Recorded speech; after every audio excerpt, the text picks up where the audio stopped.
Students एनवीएफ school के online video classes में आपका स्वागत है, जिसमें हम बात कर रहे हैं 12th मैथमेटिक्स में थर्ड चैप्टर मैट्रिक्स की।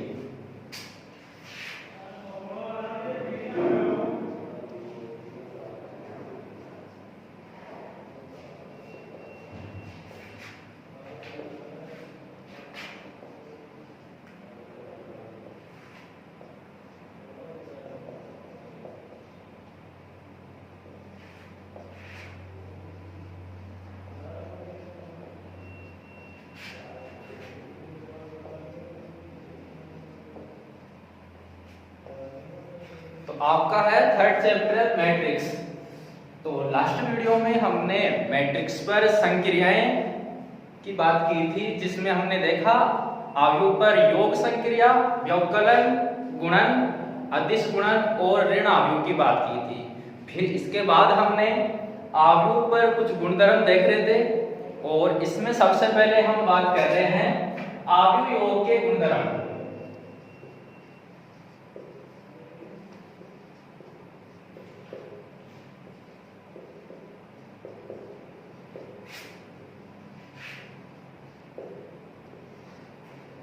तो सबसे पहले बात करते हैं अवयव योग के गुणधर्म। इसमें हम लोग बात करेंगे अवयव योग के गुणधर्मों में क्रमविनिमयता,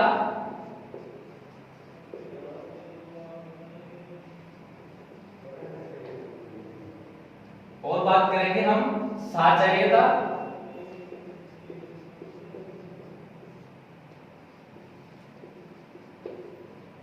योज्य तत्समक अवयव,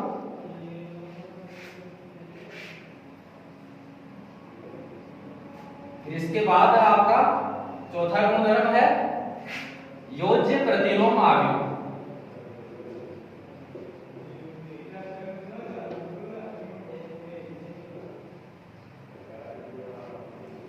और पांचवा है आपका निरसन नियम।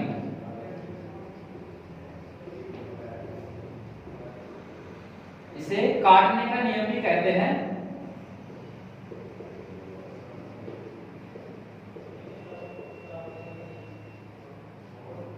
तो इन्हें बात करते हैं, डिटेल से देखते हैं। सबसे पहले बात करते हैं आपका जो क्रमविनिमयता है, कम्यूटेटिविटी।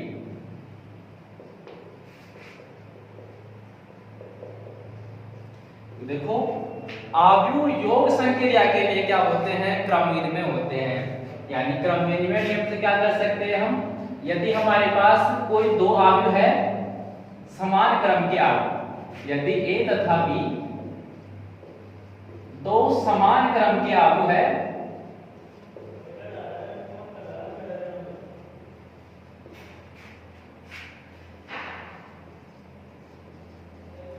तो तब क्रमविनिमय नियम से क्या होता है, a plus b equal to b plus a. यानी योग संक्रिया के लिए अवयव क्रमविनिमय होते हैं। तो ये क्या है, क्रमविनिमय है।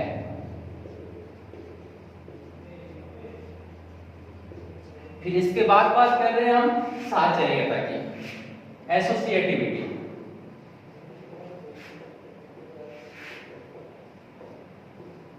तो साहचर्यता की बात करते हैं।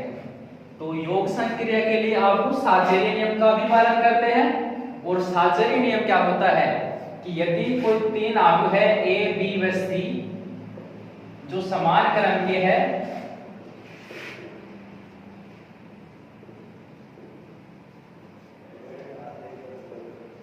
तो तब साहचर्य नियम से क्या होता है, a plus b plus c, a plus b plus c. तो यह नियम है आपका साहचर्यता का नियम। तो इससे क्या होता है, ये साहचर्य होते हैं।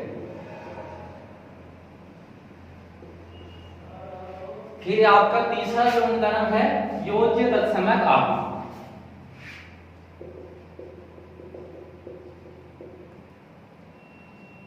Additive identity.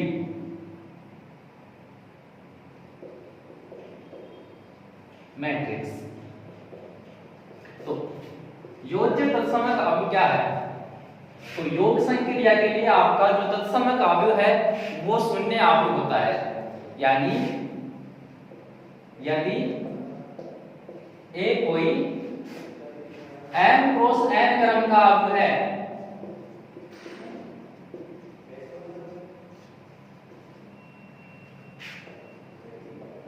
यदि ए कोई m क्रॉस n क्रम का अवयव है तो m क्रॉस n क्रम का शून्य अवयव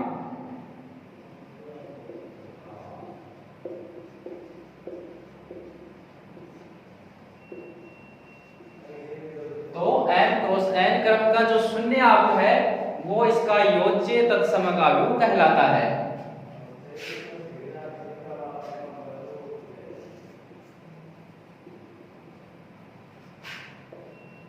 योज्य तत्समक अवयव कहलाता है।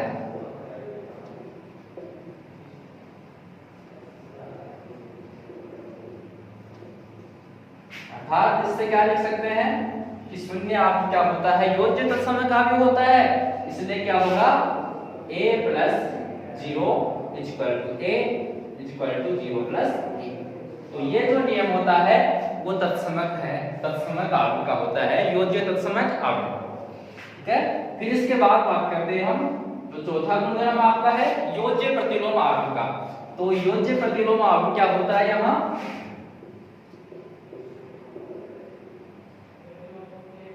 Additive inverse matrix. तो योज्य प्रतिलोम अवयव, तो ए अवयव के लिए अवयव ए के लिए जो इसका ऋण अवयव होता है, अवयव ए के लिए इसका ऋण अवयव माइनस ए योज्य प्रतिलोम अवयव कहलाता है।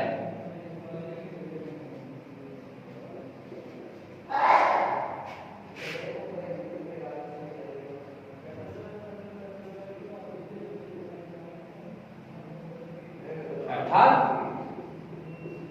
a plus minus a equal to 0 और इक्वल टू क्या होता है?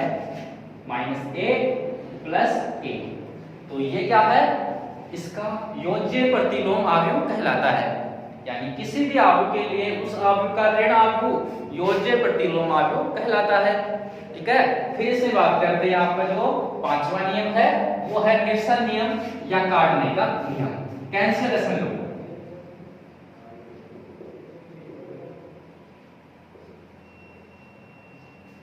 ठीक है, तो निरसन नियम क्या है? यदि एबीसी कोई तीन अवयव है, ए बी व सी कोई अवयव है, तो तब निरसन नियम से क्या होता है? a plus b equal to a plus c. ये क्या होता है? अगर ऐसा है तो क्या होगा? निरसन नियम से अवयव a कैंसिल होगा, इसको बोलते हैं कैंसिलेशन लॉ। तो यहां से ये क्या होगा? b equal to c। और इस नियम को हम वाम निरसन नियम कहते हैं या बाया निरसन नियम। बाया निरसन नियम। ठीक है, फिर इसी तरह बात करते हैं जो इसका दूसरा पार्ट है, यदि b plus a equal to c plus a हो तो यहां से क्या होगा? ये a कैंसिल होगा, तो आपका आएगा b इक्वल टू c। और इसको कहते हैं दायां निरसन नियम।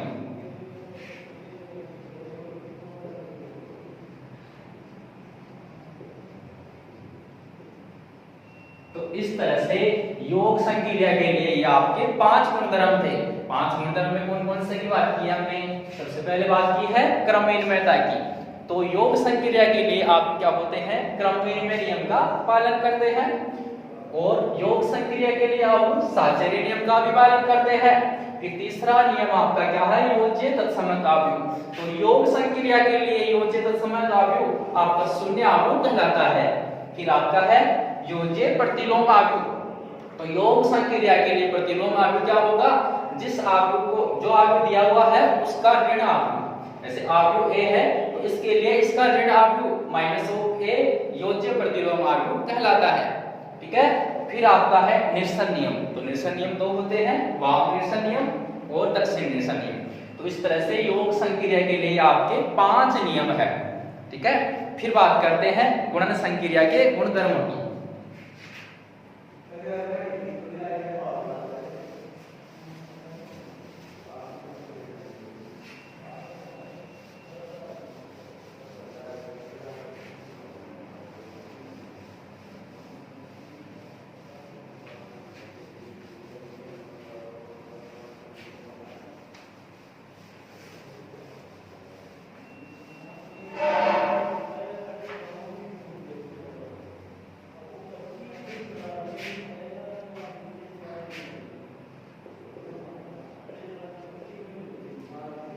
फिर बात करते हैं हम आव्यूह गुणन के गुणधर्म।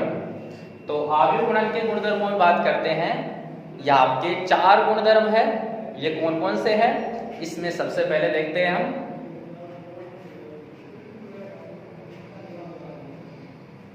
सबसे पहले आपका है क्रम विनिमयता। फिर इसके बाद बात करेंगे साचर्यता, और तीसरा बात करेंगे हम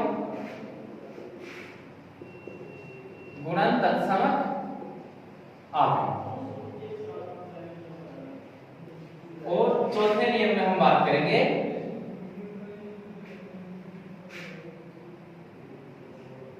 इसमें बात करते हैं बंटन का। तो ये 4 नियम है। सबसे पहले बात करते हैं हम आपकी क्रम विनिमयता की। तो क्रम विनिमयता है कम्यूटेटिविटी।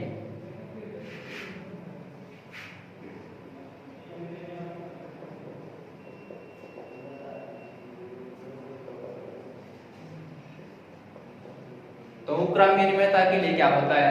जो सामान्यतः आव्यूह का जो गुणन है वो क्रम विनिमय नियम का पालन नहीं करता। यानी सामान्यतः क्या होता है? सामान्यतः क्या होता है? AB does not equal to BA। यानी सामान्यतया गुणन संक्रिया के लिए आव्यूह क्रम विनिमय नियम का पालन नहीं करते।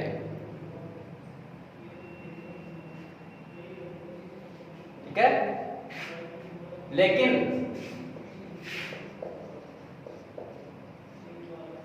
यदि A व B समान क्रम के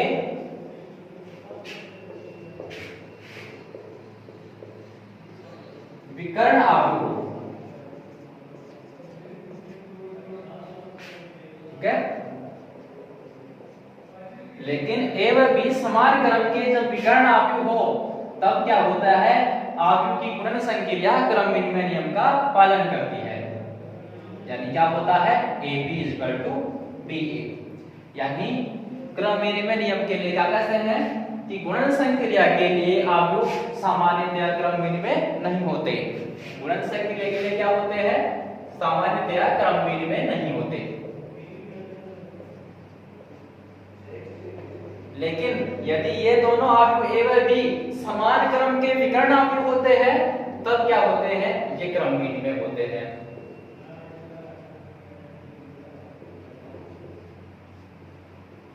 ठीक है, फिर आपकी जो दूसरा गुणधर्म है वो क्या है? साचर्यता का, एसोसिएटिविटी।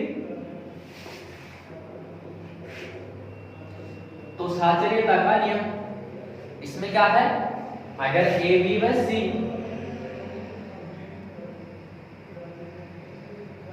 कोई आव्यूह है तब क्या होता है? A × BC = AB × C। यानी क्या होते हैं? साचर्य है, यानी साचर्य नियम का पालन करते हैं। जबकि क्या हो? ये दिए गए जो गुणन है वो परिभाषित हो, जबकि क्या हो? प्रयुक्त गुणन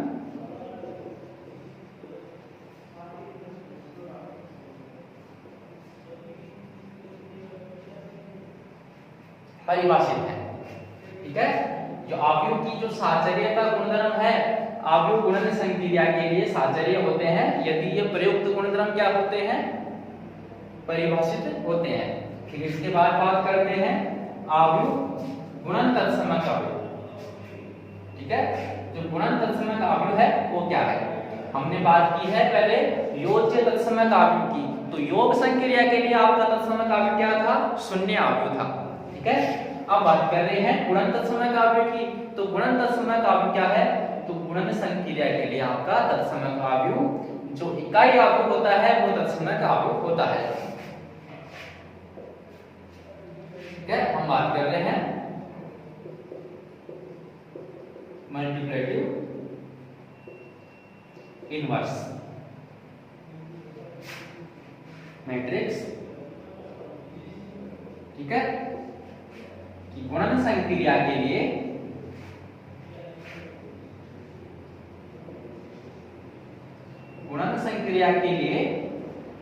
इकाई आवयव यूनिट मैट्रिक्स तत्समक आवयव होता है।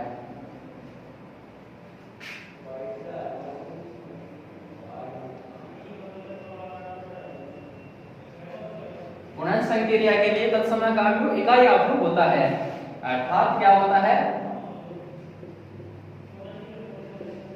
एक कोई आवयव है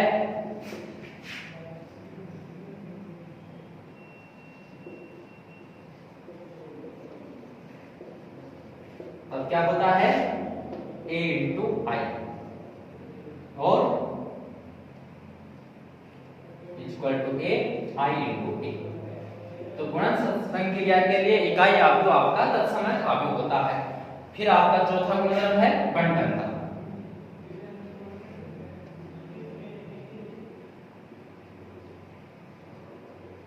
डिस्ट्रीब्यूटिविटी, बंटनता।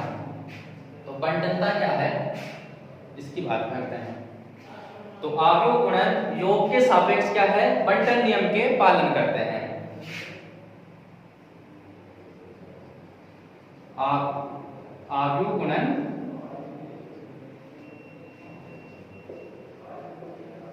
योग के सापेक्ष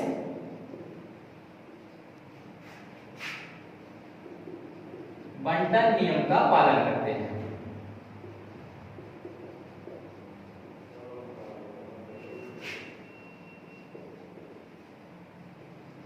और ये बंटन नियम क्या है, अर्थात यदि ए बी व सी कोई आवयव है तो तब क्या है, इसके वाम बंटन नियम से हम क्या कहते हैं, a into b plus c equal to a b plus a c. और आपका ये जो बंटन नियम है इसको बायां बंटन नियम कहते हैं।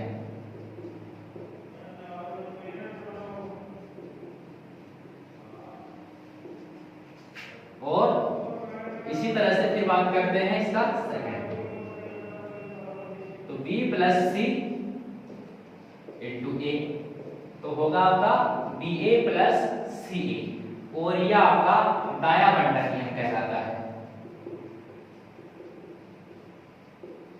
तो इस तरह से आवयव गुणन में आपके चार गुणधर्म है।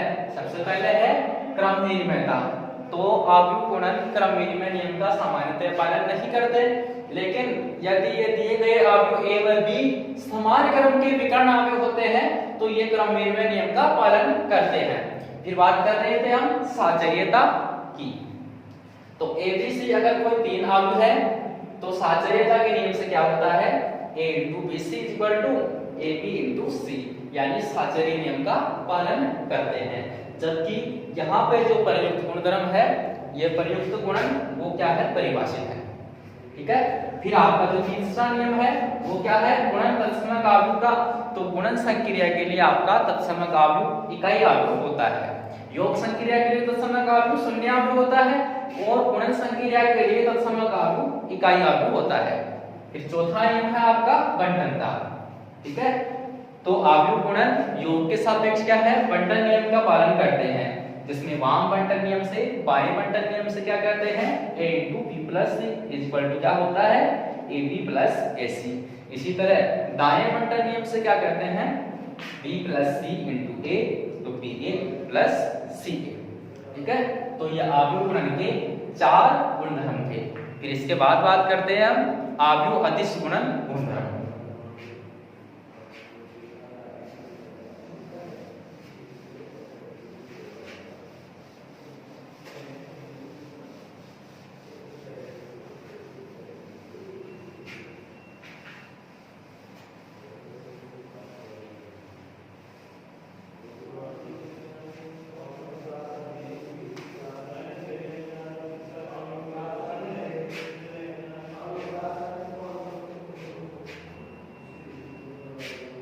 फिर आपका है आव्यूह अदिश गुणन गुणधर्म।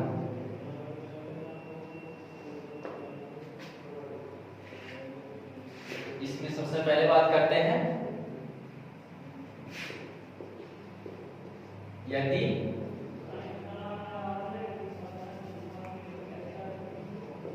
ए व बी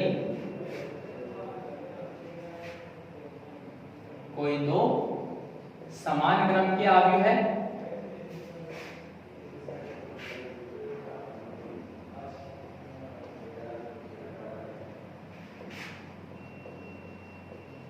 तथा के कोई अदिश राशि है,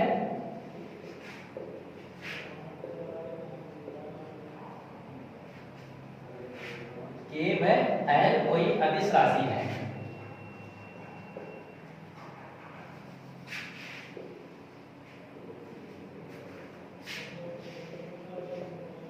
तो तब आपका जो पहला नियम है वो क्या है, k इंटू ए प्लस बी। जहां a और b क्या है, कोई आव्यूह है, तो क्या होगा k इंटू ए प्लस k इंटू बी। फिर आपका दूसरा नियम है k प्लस एल इंटू ए, तो होगा k A plus L A.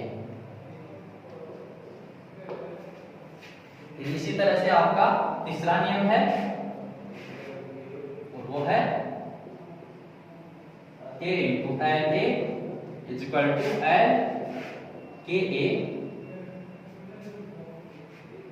और है के एल इंटू ए।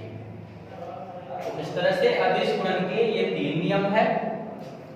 ठीक है, तो हमने बात की है आव्यूह के योग गुणधर्मों की, आव्यूह के गुणन गुणधर्म की और आव्यूह अदिश गुणन के गुणधर्मों की। ठीक है, इसमें कुछ रिजल्ट्स हैं, फिर बात करते हैं आप आपके एग्जाम्पल में।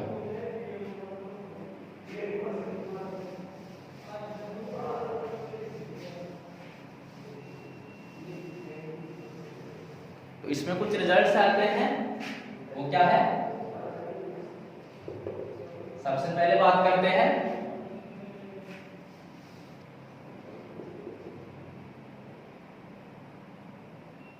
कि दो विकर्ण आव्यूह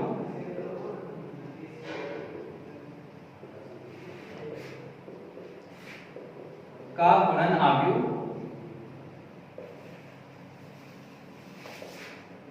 भी विकर्ण आव्यूह होता है।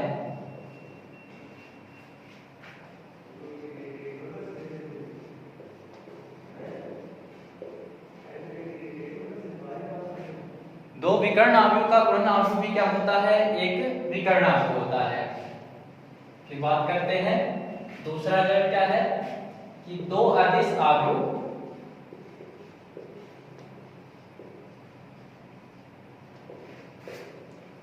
का गुणन आव्यूह भी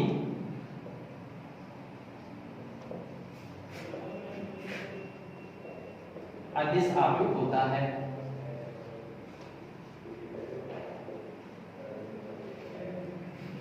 ठीक है, फिर बात करते हैं तीसरा, जो है कि दो त्रिभुजाकार आव्यूह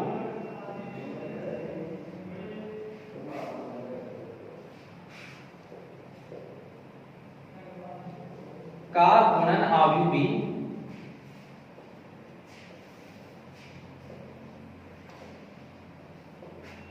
त्रिभुजाकार आव्यूह होता है।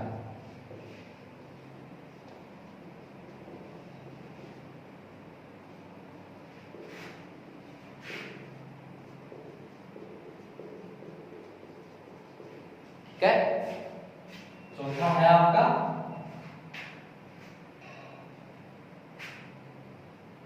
तो इसमें बात करते हैं यदि हमें a स्क्वायर पता करना है तो किस तरह से निकालेंगे। a को किसी आव्यूह से गुणा करेंगे, जहां पे a क्या है, कोई आव्यूह है, मैट्रिक्स है। ठीक है, इस क्रम को हम आगे बढ़ा सकते हैं, यानी अगर हमें a क्यूब निकालना हो तो क्या होगा, a स्क्वायर इंटू a। इसी तरह से जब a की पावर n निकालना हो तो क्या होगा, a n minus 1 into a।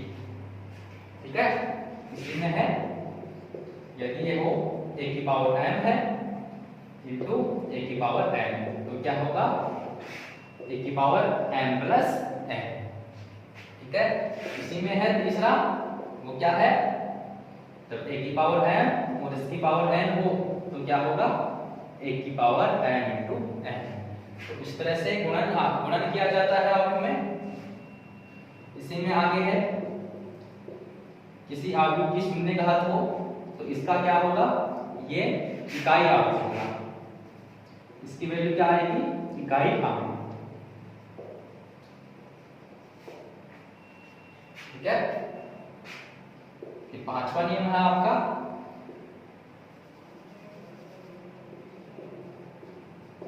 यदि a वर्ग भी कोई आव्यूह हो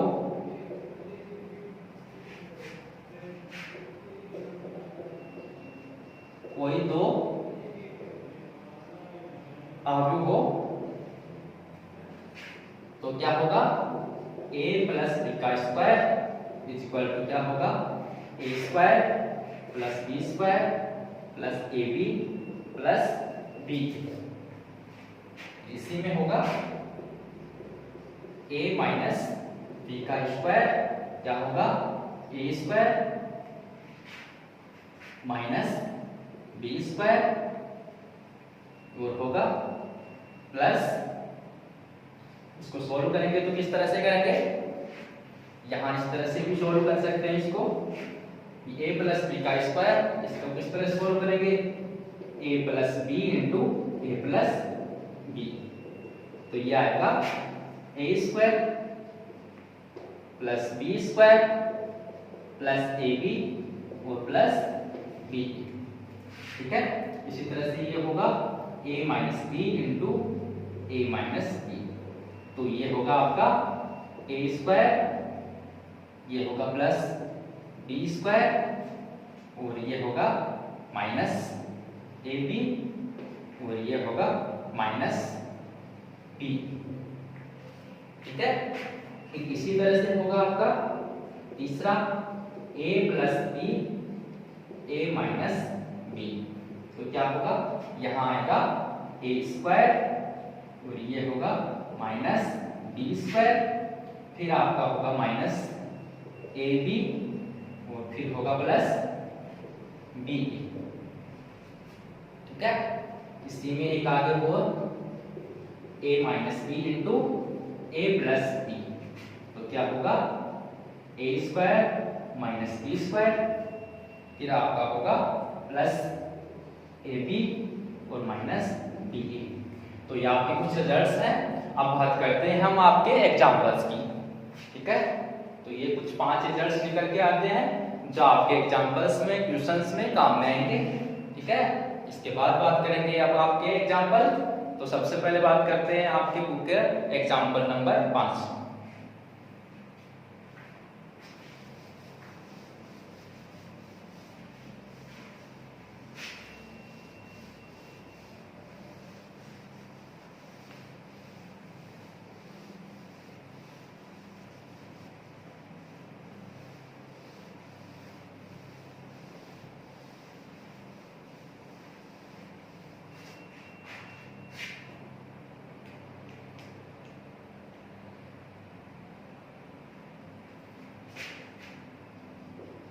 तो आपके बुक का एग्जाम्पल नंबर 5 है, यदि ए आबू है जिसकी वैल्यू आपको दी है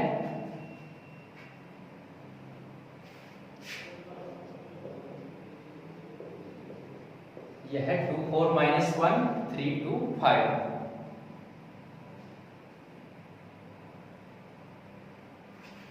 तथा दूसरा आबू है बी और ये आपको दिया है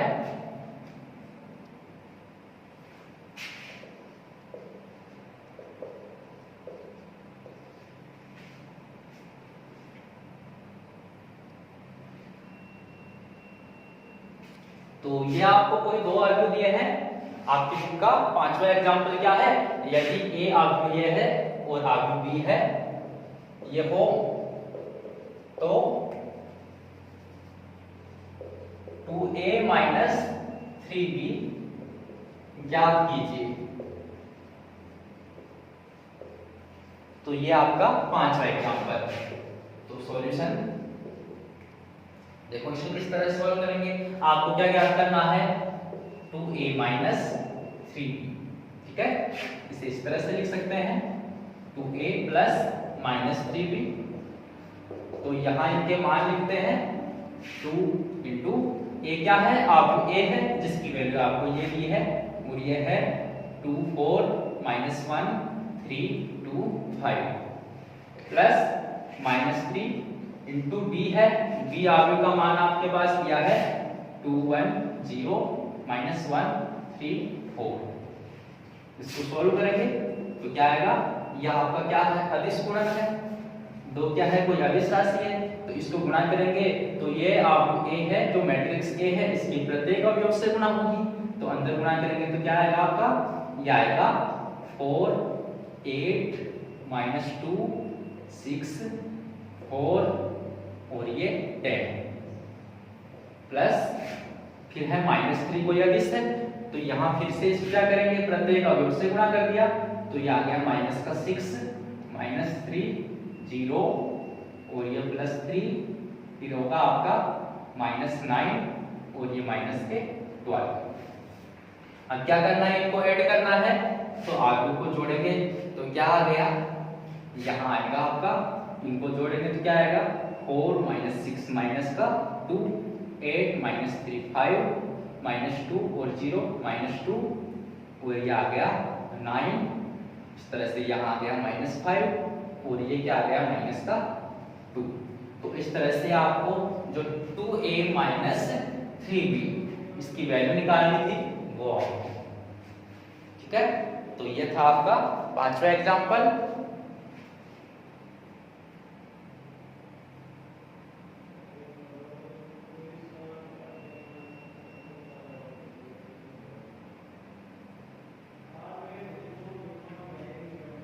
ठीक है, फिर बात करते हैं नेक्स्ट एग्जांपल।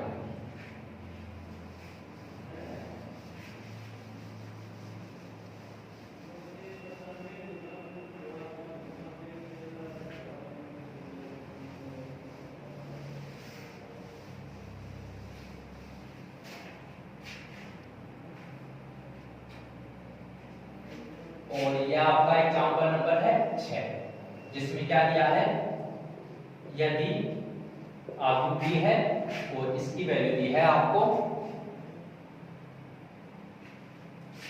-2 2 0 और ये है 3 1 4 तथा दूसरा आर्ग्यू दिया है आर्ग्यू सी और इस आर्ग्यू सी की वैल्यू है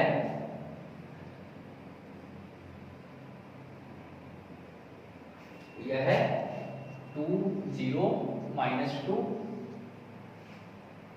और दिया है आपको 7 1 6। तो वो तो आर्ग्यू ए का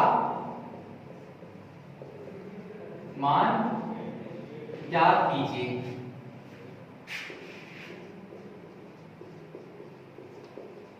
यदि क्या हो,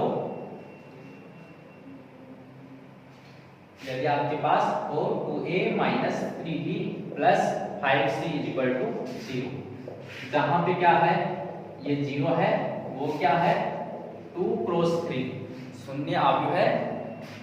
यहाँ पे 0 क्या है, यहाँ पे 0 है 2 क्रॉस 3 क्रम का शून्य आव्यूह है।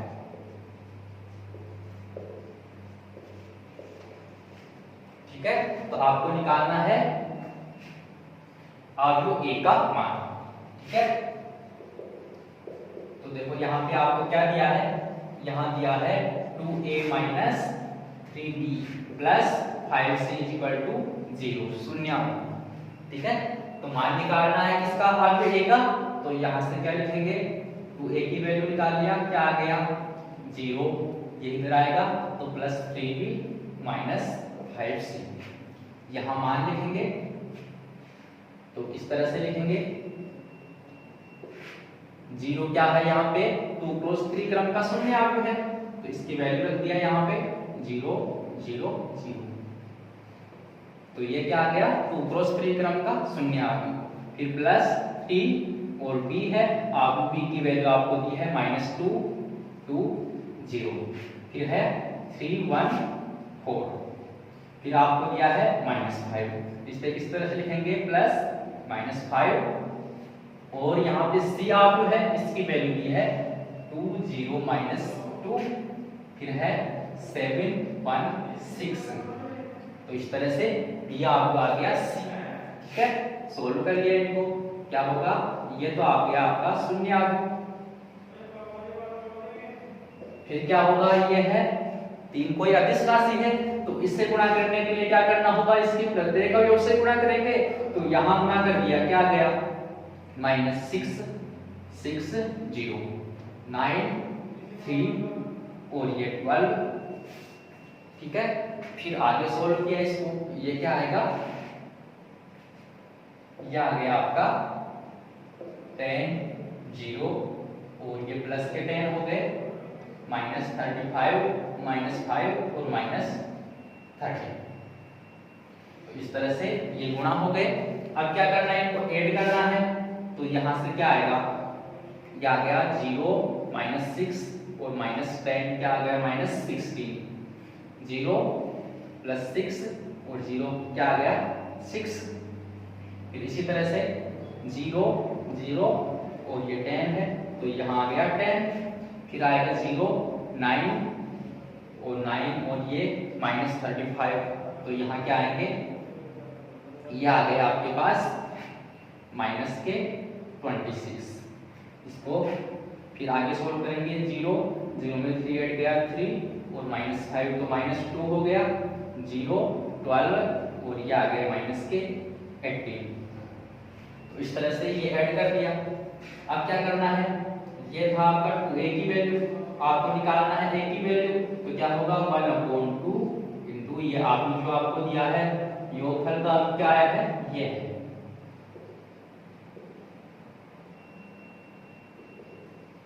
ठीक है, वो इसको सोल्व किया आगे, तो क्या होगा 2 का डिवाइड कर दिया, तो प्रत्येक अवयव में भाग देंगे, तो क्या गया -8 3 5, तो -13 -1 और -9। तो इस तरह से क्या आ गया, ये आव्यूह ए की वैल्यू होगी जो आपको निकालनी थी। ठीक है, ये आपका था एग्जांपल नंबर 6। ठीक है, आगे बात करते हैं आपके बुक के जो नेक्स्ट एग्जांपल है 7वां एग्जांपल।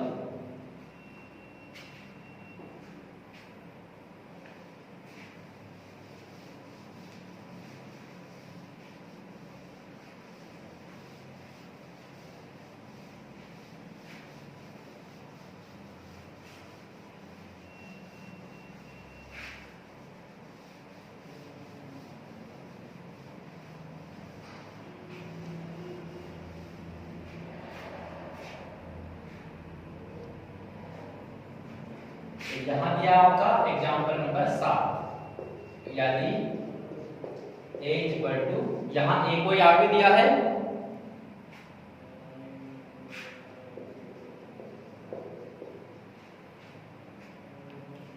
यह है 103 तथा दूसरा आगे b है, और ये दिया है आपको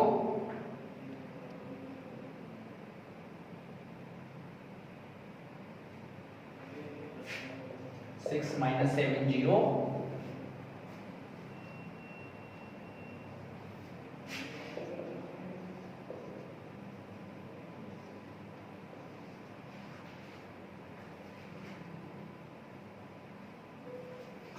1 0 3 हो तो ए बी बी ए अथवा दोनों, जिनका भी अस्तित्व हो वो ज्ञात करना है।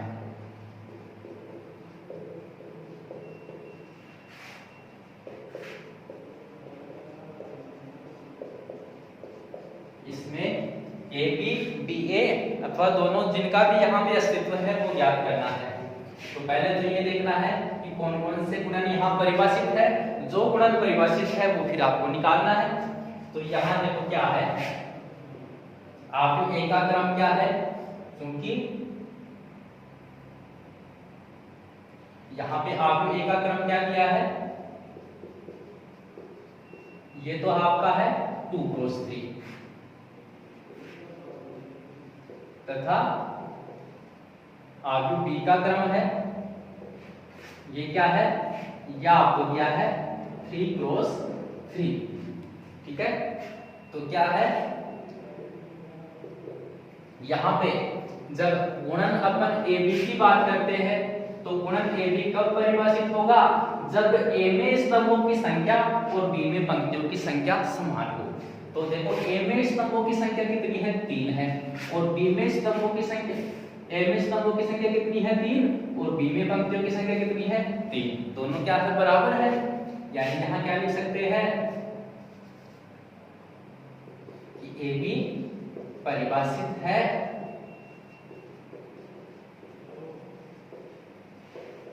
क्योंकि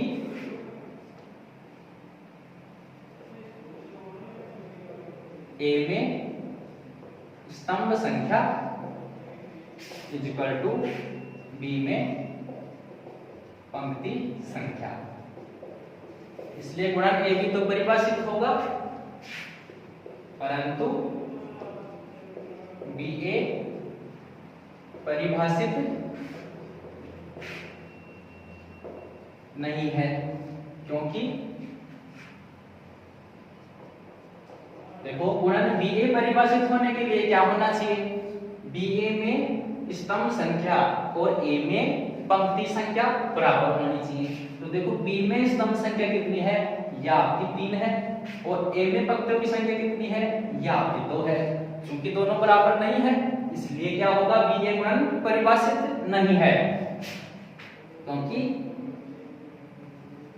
यहां दिया है पहले बी, तो बी में स्तंभ संख्या जो आपकी 2 है, ये 3 है, ये किसके बराबर नहीं है, ए में पंक्ति संख्या, वो जो कितनी दी है आपको, 2 दी है। ठीक है, अब यहाँ पे जो आपको परिभाषित थे वो ज्ञात करने थे, तो यहाँ सिर्फ ए की गुणन परिभाषित है, और वो कौन सा है, ए बी।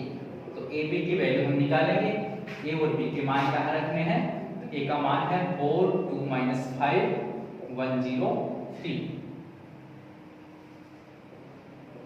ठीक है, दूसरा अभी बी है, यह है 6 - 7 0 - 1 2 5 1 0 3। तो गुणन देखना है हमें। तो गुणन में हमने क्या पढ़ा था कि दो आव्यूह का गुणन करने के लिए क्या करते हैं, स्तंभों को पंक्तियों से, ये पंक्तियों को स्तंभों से गुणा करते हैं। तो यहाँ पहली पंक्ति लेंगे और इसके स्तंभों से गुणा करेंगे, फिर दूसरी पंक्ति लेंगे उसको भी इसके स्तंभों से गुणा करेंगे। तो सबसे पहले बात करते हैं, यहाँ पहली पंक्ति लेते हैं, तो पहली पंक्ति लेंगे और इनको स्तंभों से गुणा करेंगे। तो यहाँ ये है, इनको गुणा करेंगे, तो यहाँ 4 को 6 से गुणा किए, कितने आ गए 24, ये आ गए 2 को -1 से गुणा किया -2, -5 को 1 से गुणा कर दिया -5। ठीक है, दूसरे स्तंभ से गुणा करेंगे, तो 4 को -7 से -28, 2 को गुणा कर दिया 2 से 4 आ गया, -5 गुणा कर दिया 0 से 0। फिर तीसरे स्तंभ से 4 को 0 से गुणा किया 0 आ गया, 2 को गुणा कर दिया 5 से 10 आ गया, -5 को गुणा कर दिया 3 से -15 हो गए। ठीक है, पहली पंक्ति का काम पूरा हो गया। अब दूसरी पंक्ति लेते हैं, फिर इनको तीनों स्तंभों से गुणा करेंगे। तो दूसरी पंक्ति है, पहले स्तंभ से गुणा करते हैं, तो 1 को 6 से गुणा किया 6 आ गया, 0 को इससे -1 से 0, 3 को गुणा किया 1 से +3। फिर दूसरे स्तंभ से गुणा करेंगे, तो यह आ गया 1 को -7 से -7, फिर 0 से गुणा किया 0, 3 को फिर 0 से, ये 0। तो तीसरे स्तंभ से 1 को 0 से गुणा किया 0, 0 को 5 से गुणा किया ये 0, और 3 को 3 से गुणा किया, यह आ गया 9। तो सॉल्व कर लिया इनको, ये क्या आ गए, ये आ गए 24 में 7 कितने बच गए, ये आ गए आपके माइनस के, ये प्लस के 17। ठीक है, फिर 4 यहाँ पे, तो ये आ गए 24, और ये आ गए -5, कितना हो गया, ये हो गया 9, ये -7 और 9। तो इस तरह से ये क्या आ गया आपका AB, जो आपको ज्ञात करना था। BA यहाँ परिभाषित नहीं है, तो इसको हम ज्ञात नहीं कर सकते। ठीक है, तो ये आपके 7 एग्जाम्पल थे, और बाकी एग्जाम्पल्स की बात करेंगे हम नेक्स्ट क्लास में। ठीक है।